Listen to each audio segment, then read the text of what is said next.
네, 성도 여러분 안녕하십니까? 네, 행복한 안식일입니다. 오늘 안식일 둘째 찬미는 저희 교단에서 심우하시는 이요셉 전도사님과 노근택 목사님의 찬양을 좀 준비해 봤습니다. 항상 유튜브로 찬양을 준비하면서 아쉬운 점이 있다면은 우리 교단에서 좀 만들어진 음질 좋은 찬양이 없다라고 하는 것이죠. 근데 이 두 젊은 목회자가 이러한 사역을 시작했다 해서 한번 준비해 봤습니다. 앞으로도 더 많이 성도 여러분께 은혜를 끼치는 그러한 목회자들이 되었으면 좋겠습니다. 제가요, 요즘 들어서 아침에 좀 신문을 읽는데 참 사회가 위기다라는 생각을 했습니다. 우리나라 출산율이 좀 증가했다라고 합니다. 이전에는 0.6명이었는데 이제 드디어 몇 명이 되었어요. 0.8명이 되었습니다. 우리 40, 50대 어머니들이 힘을 내셔서 0.8명이 되었죠. 그러니 여전히 몇 명이 안 되는 거예요. 2명이서 1명을 못 낳고 있는 겁니다. 그런 의미로 본다면 저희 교회의 가정들은 참 훌륭한 역할을 하고 있는 것 같아요. 저희 집도 2명이고 우리 아이미 집사님 댁도 아이들이 2명이니까 제 몫은 다 하고 있다. 그런 생각을 해보았습니다. 그런데 사회는 이렇게 점점 어려워지고 아이들이 줄여서 어려운데 사회보다 더 어려운 곳이 있다면 그곳은 바로 교회가 아닐까 하는 생각이 들었습니다. 사회는 노령화가 걱정된다라고 이야기하지만 교회는 벌써 노령화가 한참 되었고요. 사회는 사람들이 줄어들어서 걱정이다라고 하지만 교회는 벌써 사람들이 줄은 모습을 보고 있습니다. 그러나 제가 성경을 보니까요, 항상 위기는 위기로 끝나는 것이 아니라 위기의 때에 뭐가 나타나요? 네, 위기를 극복할 수 있는 영웅들이 나타나고 또 그 영웅들을 통해서 위기는 극복되는 모습을 보았습니다. 우리 교회도요, 그러한 영웅, 그러한 위기를 돌파할 수 있는 능력을 가진 사람들이 많이 생기기를 간절히 원합니다. 근데 그런 사람들은 어떻게 생길까요? 우리 함께 하나님의 말씀을 보도록 하겠습니다. 하나님의 말씀 사사기 6장 12절로부터 17절의 말씀입니다. 여호와의 사자가 기드온에게 나타나 이르되 큰 용사여 여호와께서 너와 함께 계시도다. 기드온이 그에게 대답하되 나의 주여 여호와께서 우리와 함께 계시며 어찌하여 이 모든 일이 우리에게 미쳤나이까? 또 우리 열조가 일찍 우리에게 이르기를 여호와께서 우리를 애굽에서 나오게 하신 것이 아니냐 한 그 모든 이적이 어디 있나이까?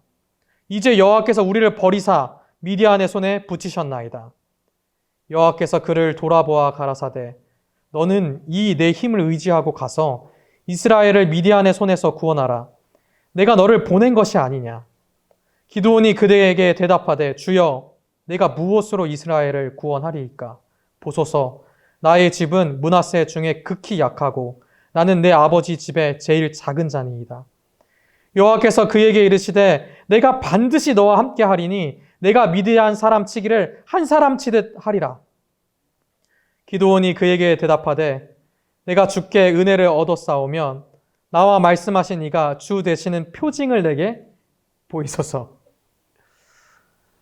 우리는요 위기의 때에 항상 위기를 극복해 줄 인물을 원합니다. 그런데 어떤 사람이 좀 위기를 극복해 줄 수 있을 것 같아요? 좀 힘도 있고 용기도 있고 재능이 있는 사람이 위기를 극복할 거라고 믿습니다. 기독교 신문에서 조사한 내용에 따르면 우리나라 교인들은 어떠한 목사님을 원할까요?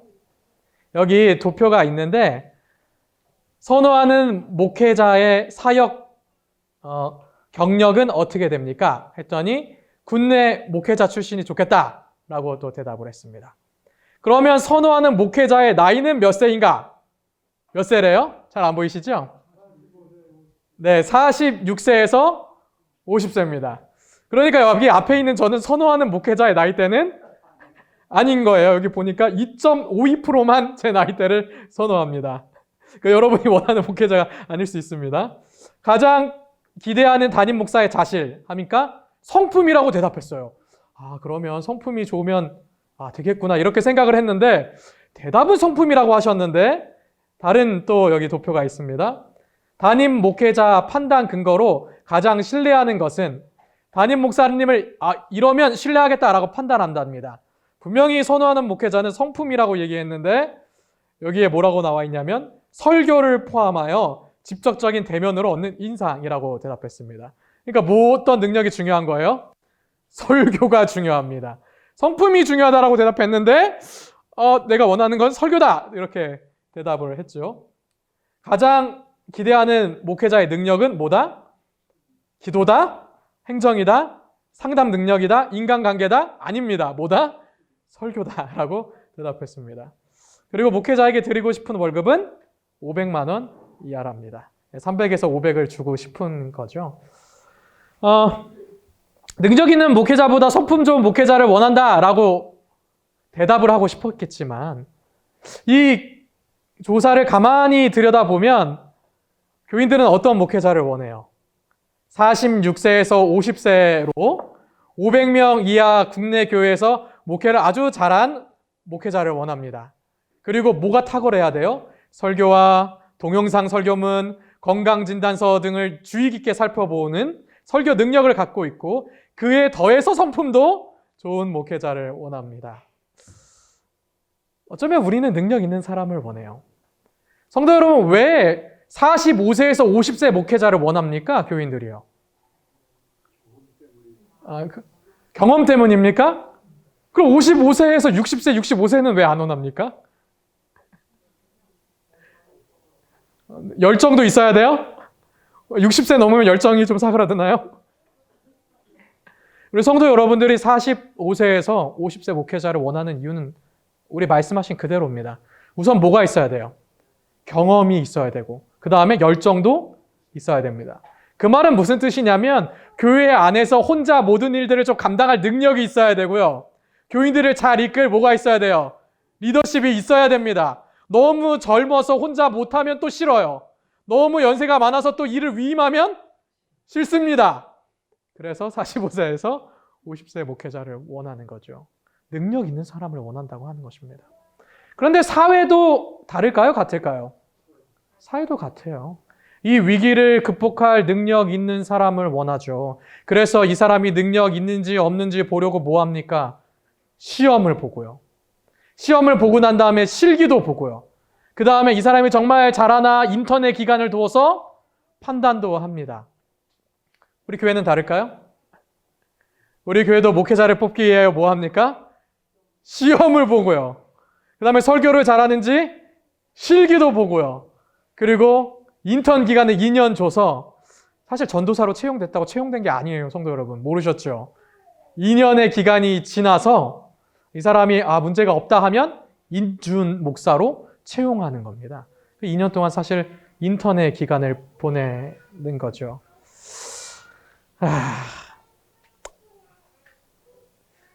위기의 때 우리는 능력 있는 사람을 원하죠. 능력 있는 사람이 있으면 위기가 잘 해결될 거라고 생각합니다. 그런데 저는요, 제 자신의 모습을 보면서 저는 참 능력이 없다라고 하는 생각이 듭니다. 왜냐하면 우리 목회자들 주변에 보게 되면 참 능력 있는 분들이 많으세요. 가까이 내포교회에 있는 주요한 목사님도 성도 여러분 많이 들어보셨죠? 이 미디어나 이런 영상을 얼마나 잘하시는지 아주 막 기가 막히게 합니다. 제가 만든 영상을 딱 내밀면 어때요? 너무나도 초라하기 그지없는 거죠. 또 제가 어떠한 집사님과 이렇게 대화를 하다 보면 집사님께서 저에게 이런 얘기를 하시더라고요. 제가 나이가 아직 연소한 목회자다 보니까 목사님, 어떤 목사님 설교 들어보셨어요? 그래서 예, 제가 그 목사님 잘 압니다. 그랬더니 그 목사님 설교가 너무 은혜롭다고 저한테 이야기를 하시는 겁니다. 뭐 어떡합니까? 제가 그 목사님처럼 설교를 할 수가 없는데 제가 그 목사님 누군지 잘 알아요. 윤모 목사님입니다. 성도 여러분, 윤모 목사님 아십니까? 저랑 나이대가 비슷한 목사님이에요. 다 마음속에 그 이름이 막 떠오르시죠? 사실 제가 결혼할 때 우리 축가도 해주셨던 목사님인데 제가 그렇게 설교 못합니다. 저랑 스타일이 사실 아주 다르죠. 그리고 또 어떤 목사님은 어린이 행정에 아주 탁월하십니다. 그래서 제가 계획서를 짜갖고 이렇게 가면 목사님이 갖고 오신 계획서 보면 어때요? 제 계획서 다시 다 수정해야 되는 거죠. 형편이 없는 것입니다. 그래서 저는요, 사실 일이 이렇게 주어지면 자신 있게 하겠다라고 대답을 잘 못합니다. 왜냐하면 너무나도 능력 있는 분들이 많기 때문에 능력 없는 제 모습을 보게 되는 거죠. 지난주에도 수요일날 목회자 모임을 갔는데 청소년 부장님께서 저한테 이렇게 말씀하시더라고요. 신복사는 하면 잘하면서 왜 맨날 시키면 안 한다 그러냐? 왜 맨날 못하겠다 그러냐? 이렇게 물어보시더라고요. 제가 왜 못하겠다 그럴까요? 자신 없어요, 사실은. 왜냐하면 저 말고 잘하는 분들이 많다는 걸 제가 알고 있습니다. 근데 그분들이 못했을 때 다음 순서로 제가 돌아오는 거거든요. 그러면 제가 그분들처럼 잘할 뭐가 없어요. 자신이 없고 능력이 없기 때문에 제가 하겠습니다 이렇게 답을 못 드립니다. 그런데 능력 있는 사람을 우리는 원해요. 능력 있는 사람이 위기를 극복해 줄 것 같습니다. 그런데 성도 여러분, 저는 능력이 없어요. 성도 여러분, 능력 있으십니까? 장로님 능력 없으세요? 여기 능력 있다 하신 분 좀 손 한번 들어보십시오. 제가 의지를 좀 해보고 싶어서요. 나는 이러한 능력이 있어서 우리 교회를, 우리 교단을 이 위기에서 돌파할 수 있는 용기와 희망을 갖고 있습니다. 하시는 분 손 한번 이렇게 탁 들어서 표를 해주시면 감사하겠습니다. 제가 안 될 걸 알았어요. 사실 저와 성도 여러분들 다 능력이 없습니다. 그럼 어떡합니까? 우린 능력 없는데. 성도 여러분, 그런데 어떤 사람이 능력 있는 사람일까요? 때로는 우리는요, 능력이 없다라고 생각해서 일이 주어졌는데도 어떻게 하게 됩니까? 주저하게 돼요. 하나님께서 나를 하나님의 사업을 위하여 부르셨는데도 나의 모습을 돌아보면서 난 능력이 없지, 나는 재능도 없고 용기도 없지 하면서 주저하게 됩니다. 그런데 오늘 사사기 6장의 말씀을 통해서 본 이스라엘의 영웅의 모습은 어쩌면 오늘 우리처럼 능력 없고 용기가 없어서 주저하고 있는 모습인지도 모르겠습니다. 사사기 6장 1절에서 4절은 이스라엘이 위기 가운데 빠졌다 하는 모습을 보여줍니다. 제가 읽어볼게요. 이스라엘 자손이 또 여호와의 목전에서 악을 행하였으므로 여호와께서 7년 동안 그들을 미디안의 손에 붙이시니 미디안의 손이 이스라엘을 이긴지라. 이스라엘 자손이 미디안을 인하여 산에서 구멍과 굴과 산성을 자기를 위하여 만들었으며 이스라엘이 파종한 때면 미디안 사람, 아말렉 사람, 동방 사람이 치러 올라와서 진을 치고 가사에 이르도록 토지 소산을 멸하여 이스라엘 가운데 식물을 남겨두지 아니하며 양이나 소나 나귀도 남기지 아니하니.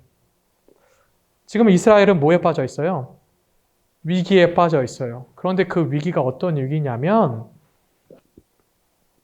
이제 긴 여름을 지나고 이른 비가 내려서 올리브를 수확해서 딱 저장해 놓고 씨를 뿌려서 이제 뭔가 곡식을 얻으려고 하면 누가 온대요? 이제 저 곡식을 얻으려고 하면 이제 이방 사람들이 그냥 팍 쳐들어오는 거예요. 그리고 이 사람들이 얼마나 교활한 사람들이라면 막 쳐들어와서 올리브 싹 가져가고 이 밀이랑 수확한 거 싹 가져간 다음에 뭐는 파괴를 안 해요. 집은 파괴를 안 해요. 농토는 불지르지 않아요. 그냥 둬요. 왜요? 아주 나쁜 사람들이에요. 내년에 또 뭐 하라고요? 농사 지으라고 남겨둡니다.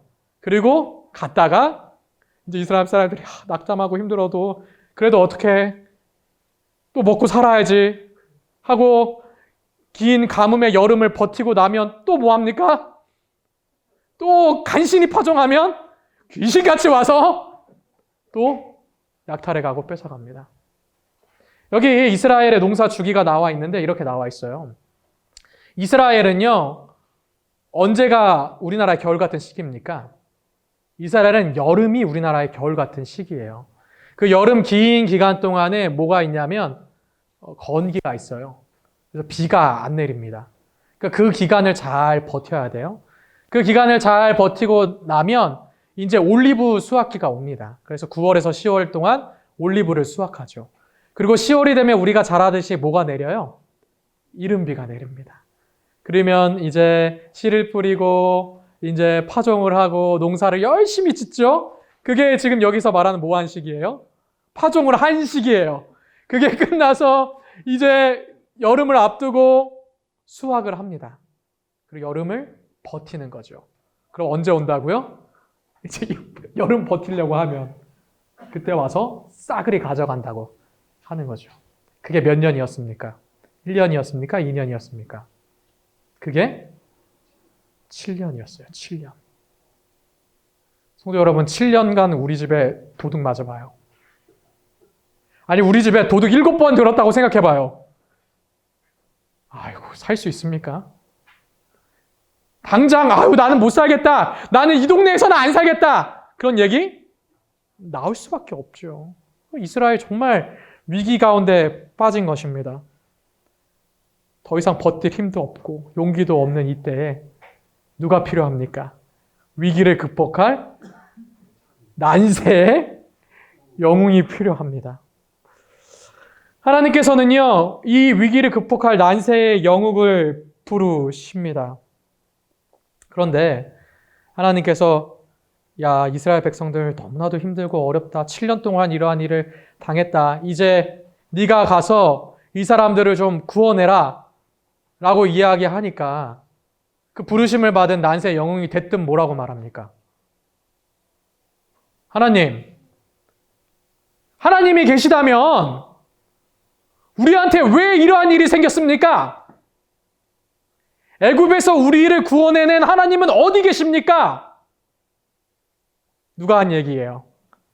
좌절하고 있는 일반 시민이 한 얘기예요? 아니면 부르심을 받은 난세의 영웅이 한 얘기예요? 난세의 영웅이 그렇게 이야기를 합니다. 그런데 이스라엘이 왜 위기에 빠졌나요? 모르는 이야기 아니잖아요. 성경은 아주 잘 이야기해 줍니다. 이스라엘이요, 원래부터 이렇게 막 이방 민족들에게 치이고 어려움 받는 사람들이 아니었어요. 이스라엘은 이 가나안 땅에서 이방 민족보다 어떤 나라였어요? 뛰어난 나라, 강한 나라였습니다. 출애굽 당시에 민수기 31장을 보면 이스라엘과 이방 민족들이 싸우는 장면이 나옵니다. 여기에 나오는 두 이방 민족이 있거든요. 하나는 미디안, 하나는 아말렉입니다. 두 민족 다 사실은 넓게 보면 이스라엘의 뭐예요? 친척 민족이에요. 그런데 이들이 이스라엘을 공격했었죠. 민수기 31장에 미디안이 이스라엘을 공격합니다. 그러나 이스라엘이 그 공격에 무너지거나 넘어지지 않고 다시 쳐들어가서 이들을 어떻게 해요? 거의 멸망 가까이 막 가게 만듭니다. 거기에 5명이 왕에 있었는데 그 5명의 왕들을 다 어떻게 해요? 다 죽여버리고요. 그 다음에 가서 이 사람들 그냥 그 본거지도 다 불태워버립니다. 거의 회기 불능까지 만들어버리죠. 이스라엘에게 이들은 두려운 존재가 아니었습니다. 그런데 200년이 지난 다음에 이들은 어떤 존재가 됐어요? 갑자기 두려운 존재가 되었습니다.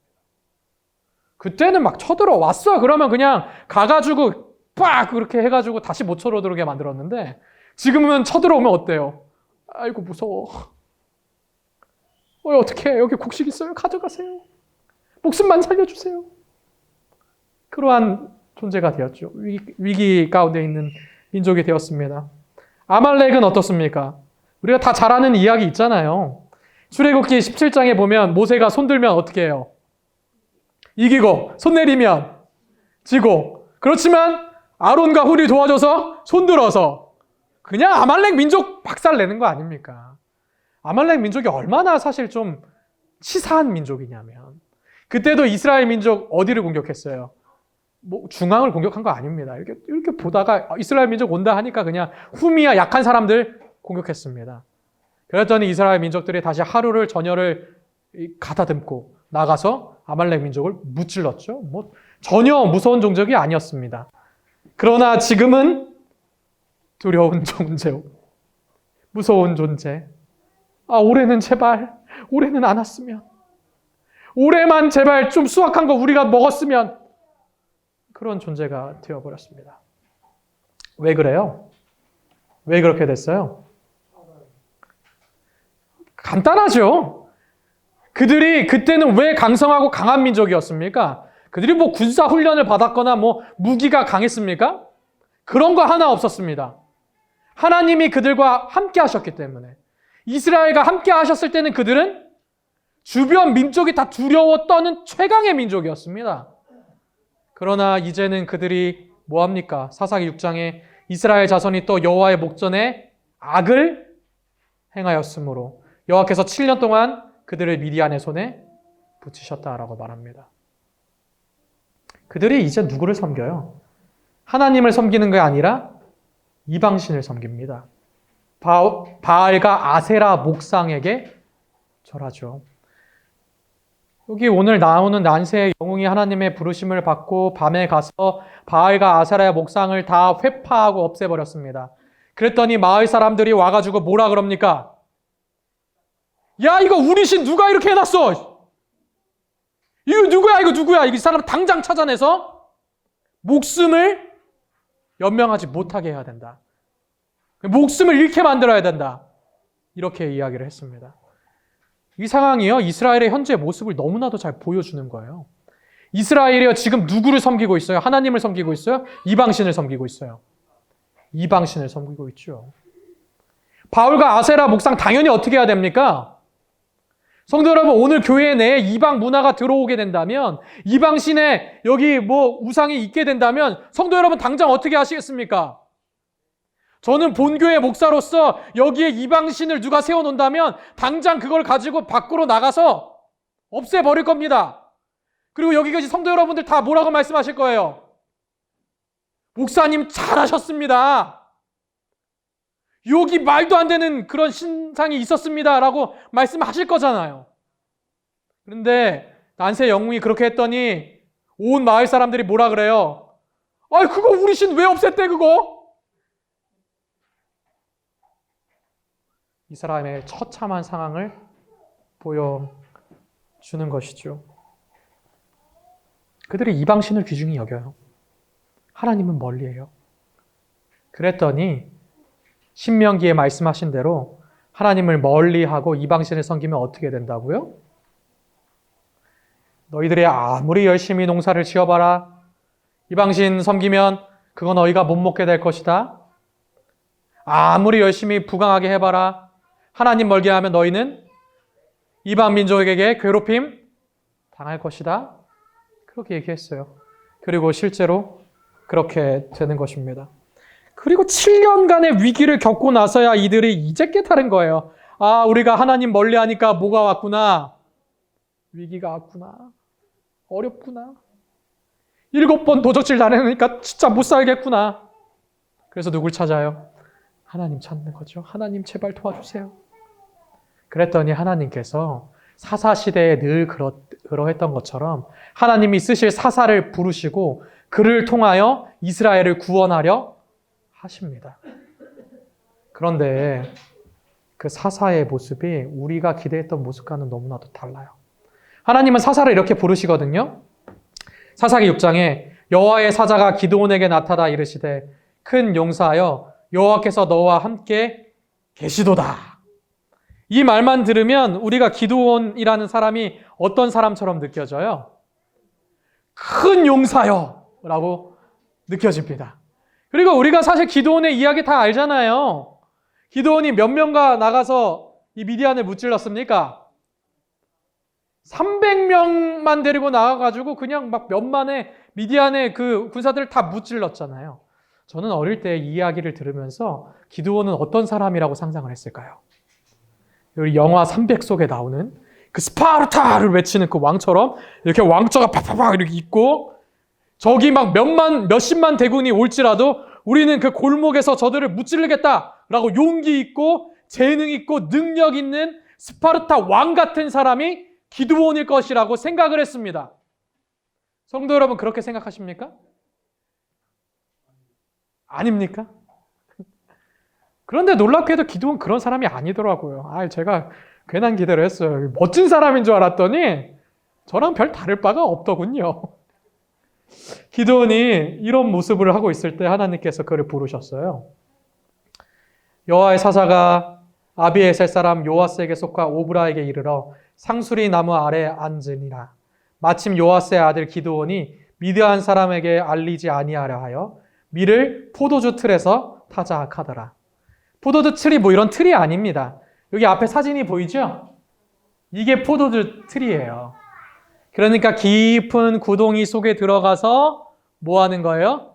밀 수확했으니까 밀 타작하는 거예요. 왜 저기 들어갔다고요? 왜 들어갔대요? 복문이 얘기하잖아요. 왜 들어갔대요? 미디안 사람 내 거 뭐 할까봐. 뺏으러 올까봐. 뺏으러 오면 어떻게 해야 되니까? 이거 목숨만 살려주세요. 이렇게 줘야 되니까.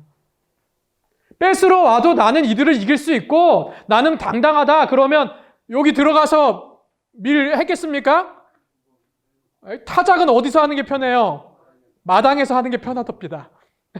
그렇죠? 이런 좁은 공간에서 타작해봐요. 그 먼지 날리고 어렵습니다.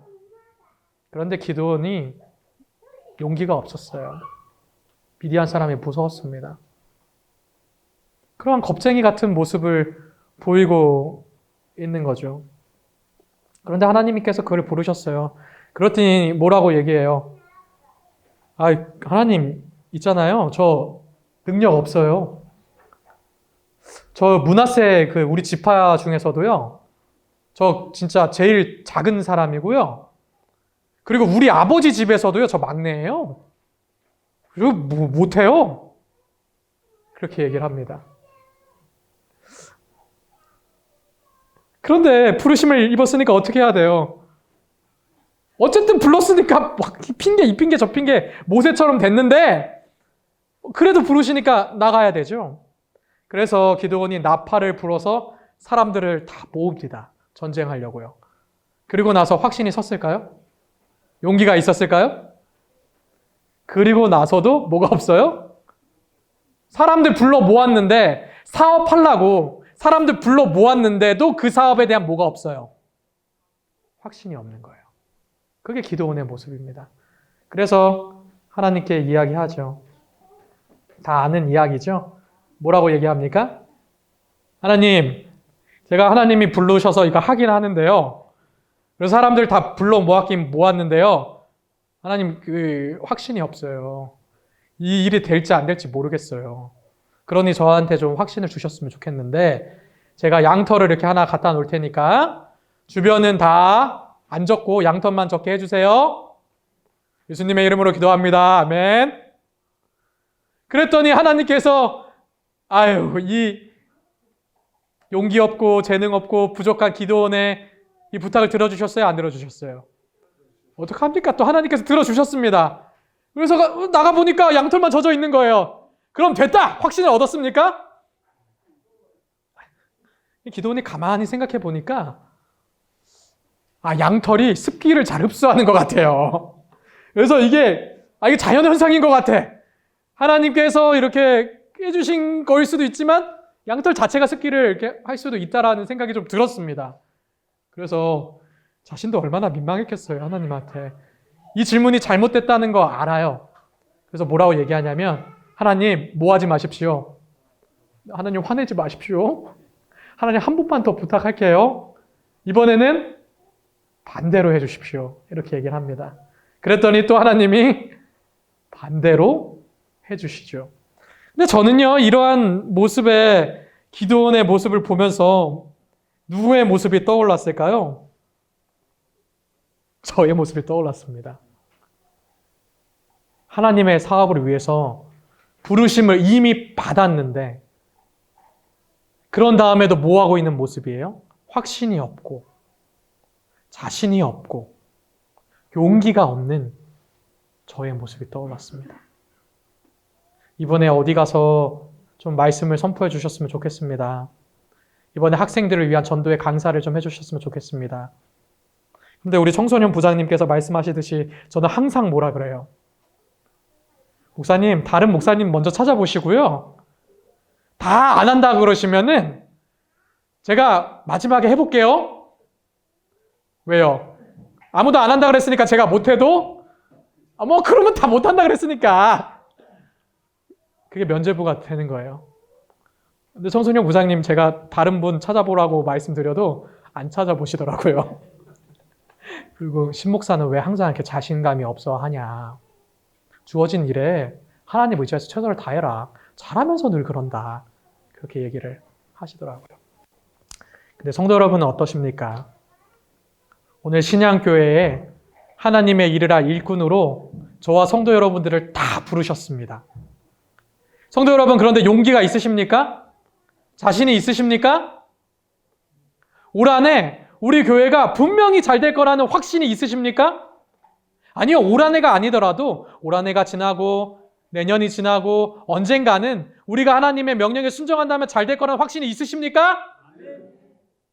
그렇죠. 우리가 이런 확신을 가져야 돼요. 성도 여러분이 아멘 하시니 저도 확신이 생기는 것 같습니다. 그런데 그렇지 못한 모습이 누구였더라고요? 기드온이었더라고요. 하나님께서는 용기 없는 그를 부르시고 뭐라고 말씀하시냐면 여호와께서 너와 함께 하신다라고 말씀하십니다. 그런데도 기드온은 확신이 없었어요. 그런데 그 확신 없었던 기드온이 어떻게 큰 용사가 되었고 만세의 영웅이 될 수 있었을까요? 성도 여러분, 그 비결을 아십니까? 그 비결은요, 성경에 너무나도 잘 나와 있습니다. 기드온이요, 확신이 없었고 용기가 없었는데 계속해서 그럼에도 어떻게 했어요? 하나님의 부르심에 순종했습니다. 용기가 없었어요. 확신이 없었어요. 그럼에도 하나님께서 하라는 대로 계속해서 해 나갔습니다. 기드온과 함께 미디안 사람들을 물리친 300명의 사람들은 어떤 사람들이었어요? 네, 물론 자원하는 사람들이었죠. 맞습니다. 그리고 물을 이렇게 입 안 대고 떠서 먹는 그런 특징을 가진 사람들이었어요? 아니죠. 하나님은 어떤 사람을 일들을 위하여 고르신 겁니까? 하나님께 뭐 할 사람들. 우리 장로님께서 말씀하셨던 대로 하나님의 일에 자원하고 순종하는 사람들을 고르셨다라고 선지자는 말씀하십니다. 오늘 기드온도요, 같은 사람이었어요. 우리 선지자는 뭐라고 말씀하셨냐면 이렇게 말씀하십니다. 기드온은 그의 앞에 있는 큰 일을 하기에는 자신이 너무 부적합하다는 것을 철실히 느꼈다. 주께서는 당신의 사업을 위하여 반드시 가장 큰 재능을 가진 사람만을 택하시는 것이 아니라 그분께서 잘 쓸 수 있는 사람들을 택하신다. 어떤 사람들을 택하신다라고요? 재능 있는 사람 택하신다고요? 아니요. 쓰실 수 있는 사람들을 택하신다라고 말씀하십니다. 성경은 우리에게 이렇게 말합니다. 고린도전서 1장입니다. 형제들아, 너희를 부르심을 보라. 육체에 따라 지혜 있는 자가 많지 아니하며 능한 자가 많지 아니하며 문벌 좋은 자가 많지 아니하도다. 그러나 하나님께서 세상에 미련한 것들을 택하사 지혜 있는 자들을 부끄럽게 하려 하시고 세상에 약한 것들을 택하사 강한 것들을 부끄럽게 하려 하시며 하나님께서 세상에 천한 것들과 멸시받는 것들과 없는 것들을 택하사 있는 것들을 폐하려 하시나니 이는 아무 육체라도 하나님 앞에서 자랑하지 못하게 하려 하심이라. 하나님께서 쓰시는 사람은 하나님께서 위기를 극복하기 위하여 능력 주시는 난세의 영웅은 내가 재능이 엄청 많아서 내가 훌륭해서 모든 일을 할 수 있다라고 나를 믿는 사람이 아니라 하나님을 의지하고 하나님께 순종하는